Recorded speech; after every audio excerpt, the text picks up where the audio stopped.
ఈ 18 నెలల పరిపాలనలో ఏ అంశాలు బాగున్నాయి? రెండు పనులు ఉన్నాయా? చండాలంగా ఉన్నాయి పనులు.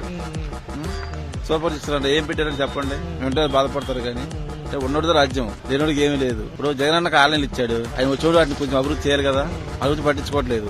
సామాన్యులు ఏమైపోతారు? ఇక గ్యాస్ బండ్లు 3 పెట్టారు, సంవత్సరానికి 2 పడ్డాయి. మొన్న 3 సార్లు వెళ్ళి ఆఫీస్ కట్టిన 3వ బండ కోసం వెళ్తే మాకు పైన రాలేదని చెబుతున్నారు. ఇక్కడ ఎమ్మెల్యేలు ఎంపీలు ఏంటంటే అబ్బో మీకు వేసాం కదా అంటున్నారు వీళ్ళు. నీకు ఓట్లు ఎత్తాక లేబర్ కావాలి, పవన్ వచ్చారని చెప్పి వేసాం, క్యాస్ట్ మేము కాపులమే వేసాం, కానీ అది లేదు. ఇక్కడ మా ఎమ్మెల్యే కాపులే. ఏం చేస్తున్నారు చెప్పండి? ఎక్కడ పొలం కొనుక్కుందాం? పరిస్థితి అలాగే ఉందన్న. రెండో దశ ల్యాండ్ పూలింగ్ అంటున్నారు. అమరావతి ఇప్పుడు అవదే కదా, ఈ 10 ఏళ్ళు ఉన్నా అది అవదే కదా. ఏవో చెప్పండి. ఫస్ట్ ఇచ్చిన వాళ్ళకి ఫ్లాట్లు ఇవ్వలేదంట, మళ్ళీ రెండో దశ అంటున్నారు. వాళ్ళు కూడా ఇప్పుడు ఎడుతున్నారు, రైతులు పొలం ఇచ్చిన వాళ్ళు. వాళ్ళు కూడా ఇంకా పొలం ఎడుతున్నారు, ఉన్న ఇంకా ఇమ్మంటున్నారు పొలాలు. వాళ్ళు ఇచ్చి అడిగిపోతే చెప్పండి. అంతర్జాతీయ విమానాశ్రయము, క్రీడా ప్రాంగణం కట్టాలి కూడా అంటున్నారు. పక్కన బిల్డింగ్ కడితే మన కడుపు పోవచ్చుదేంటి? రాదుగా. కూరగాయలు ఎంత రేట్లు అమ్ముతున్నారు? దేవదానంలో రైతులకు గిట్టుబాటు ధర లేదు, కానీ ధరలు మటుకు ఎక్కువ ఉన్నాయి. ఇక్కడ పని మండుతున్నారు, అక్కడ రైతులేమో ఎడుతున్నారు, చచ్చిపోతున్నారు పురుగు ముందు అయ్యి. కిలో టమాటా 4 రూపాయలు 3 రూపాయలు పోసేళ్తున్నాడు.